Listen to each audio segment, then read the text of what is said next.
Yo, yo. Welcome to the Line of Credit show. Hope you've been good and all that malarkey. It's been a wild 3 weeks, has it not? Trump beefing with Zelensky, that was quite entertaining. France and the UK, they've said they want to send troops into Ukraine under the guise of peace. Honestly, it's been quite depressing, but at the same time, entertaining.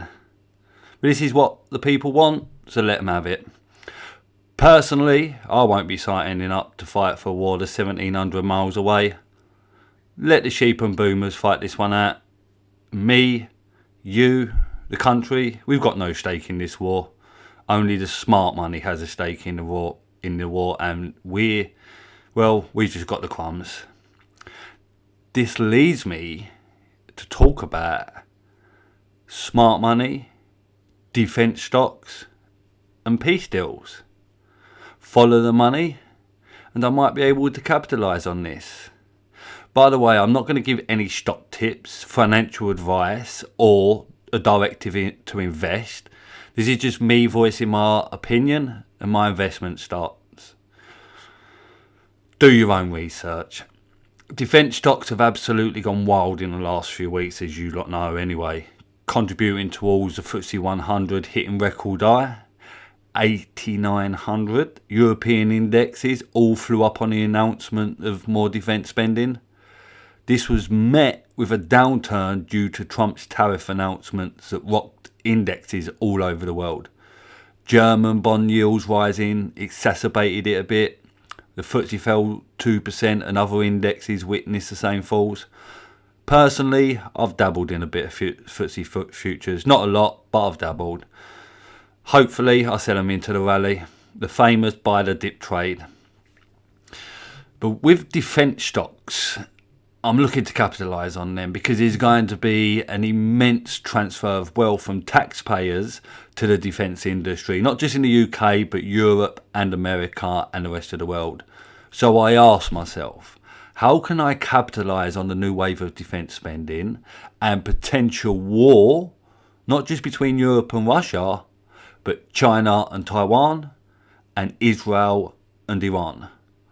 First, I look at diversification in terms of geography, and then I look at diversification in terms of products / services. I don't just want to buy UK defence stocks, I also want to buy American ones, European ones, and even Asian stocks. So a portfolio of defence stocks will be diversified in terms of location and the product / service. Off the top of my head, I'm thinking an equal weighting of around 25%. So 25% UK stocks, 25% European stocks, 25% American stocks, and 25% of stocks from the rest of the world. Asia, India, maybe even the Middle East, so rest of the world.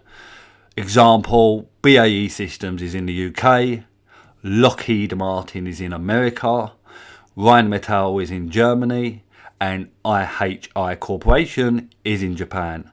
They're all defence stocks.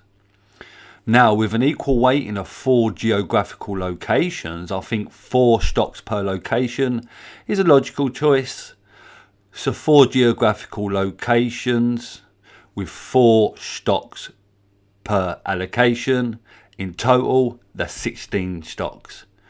UK wise, those stocks will probably be Babcock, Rolls-Royce, BAE Systems and Q.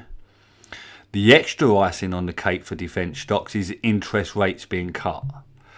Cuts will lead to more capital entering equity markets and defence stocks. A chunk of this capital will enter defence stocks and the arms and defence industry. I want to preferably buy before this new wave of capital enters the market. Get ahead of the curve.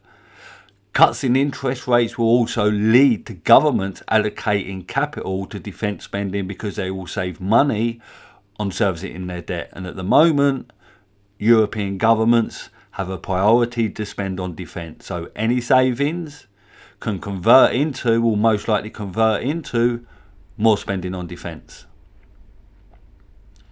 However, the wedge, in my opinion, is overpricing and high valuations. As we speak, a lot of stocks have boomed in the past few months. I've written down a few examples of how stocks have performed during 2025. So get out your pens for those of you who want to know the companies that are going to make a nice buck out of this. This year, Rolls-Royce is up 38%. Good performance. BAE Systems, 42%. Babcock, 48%. Since the Russian invasion, Babcock stock has increased by 120%. Fowls, 71%. Saab, 54%. Leonardo, 67%. Raytheon, American, 10%. Rheinmetall, best performer, 98%.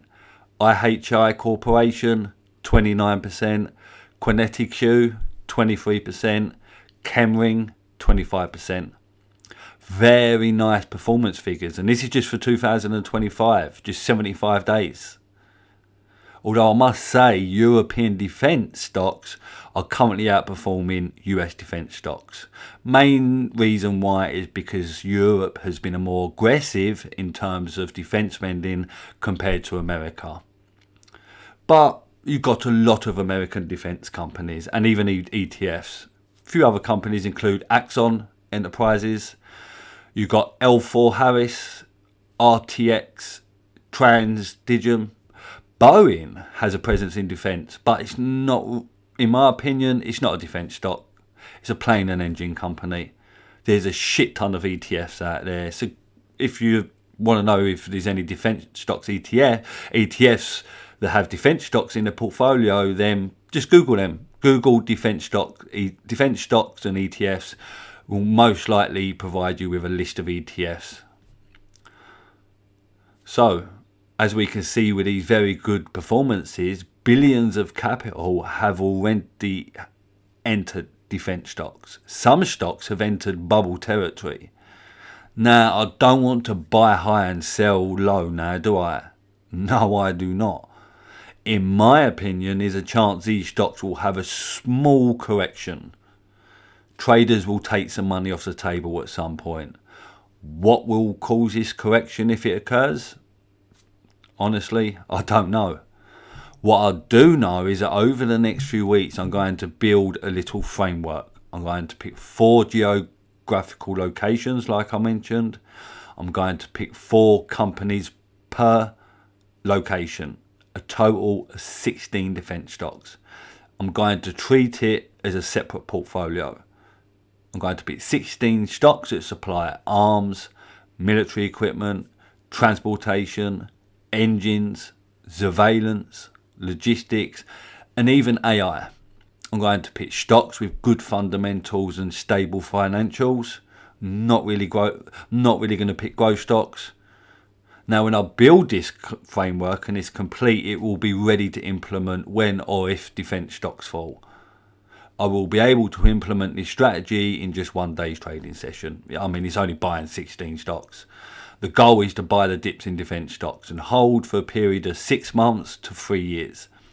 And the holding period depends on how the stocks perform, because a lot of government money is about to go into the defence and arms industry. At some point down the line, 12, 24, 36 months down the line, that money is going to convert into profits, and those profits are going to convert into higher share prices. But some may ask, and even I do, some may ask, but a peace deal, could that damage defence stocks? In the short term, maybe, it's got potential. In the long term, no. So maybe a peace deal causing a small correction, that could be the period to buy. The talk of a peace deal, however, is a bit mad and is currently confusing. Europe and US aren't aligned in this area. Europe says it wants peace, but it's also pondering to send troops into Ukraine. This will increase the probability of a Europe-Russia war breaking out. Russia stated any peacekeeping troops is basically NATO intervention. Just one bullet fired and we enter warfare. So it's it's very confusing, and I think politicians are doing a lot of posturing. There's a lot of talk, but will it lead to action?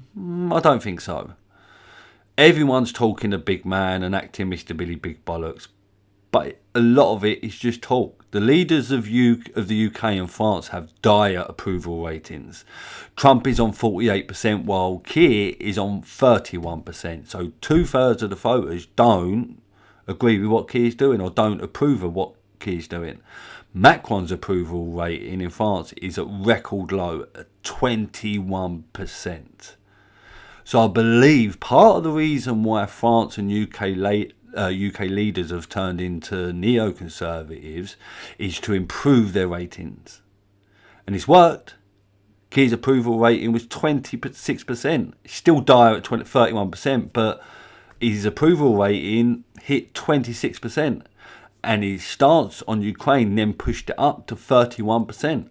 So it's working, mate. And by the way, Keir's approval rating is 31%. But in the general election, Keir Starmer won 33% of the vote. So, is Keir as unpopular as many are saying he is? His approval rating's at 31% and the 2024 vote share at 33%. Them numbers might say otherwise. On the opposite spectrum, it's an absolute shit show. The Tory party are in the exact same position as the Democrats. They're lost. The Democrats in America, by the way, not the Lib Dems. The Tory party and the American Democrat Party, they're lost. They've been defeated. They've got no answers. They've got no policies. And they're both very, very toxic at the moment. There's no light at the end of the tunnel for them. You've got Jenrick playing his little... Robert Jenrick's on manoeuvres, but will he be a popular Tory leader? Has he got the potential of winning an election in 2029? No, I don't think so. No way. Reform are in a very precarious situation. The Reform Party is in a very precarious situation because most of his voters support Trump and his stance on Ukraine. A large number of Reform supporters are vehemently against Zelensky. But Reform MPs don't align with these supporters on Ukraine. They align more with Europe and the Labour Party, the MAGA and America. I remember when Richard Tice virtual signalled a couple of years back with a picture in Ukraine. His supporters completely turned against him. So when it comes to Ukraine, Reform are stuck in the wilderness. Trump's voters want peace in Ukraine, so Trump is giving them peace. He promised peace at the election and he's making good on his promise. Trump's putting domestic demand before Europe's desire. That's basically what's happening. That's why Europe isn't really happy with Trump. So in my opinion, domestic policies are partly driving the peace agenda, especially with France and the UK. A peace deal will most likely create a small slump in defence stocks. However, in the long run, governments spending money on defence will push them back up.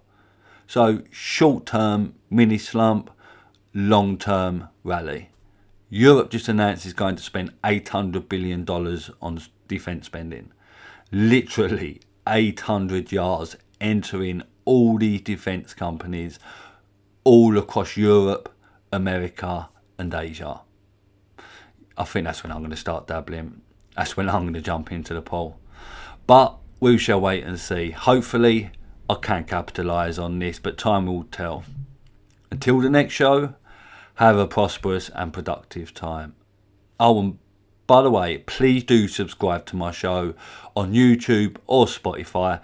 It would mean a lot to me. Thanks very, very much. Laters.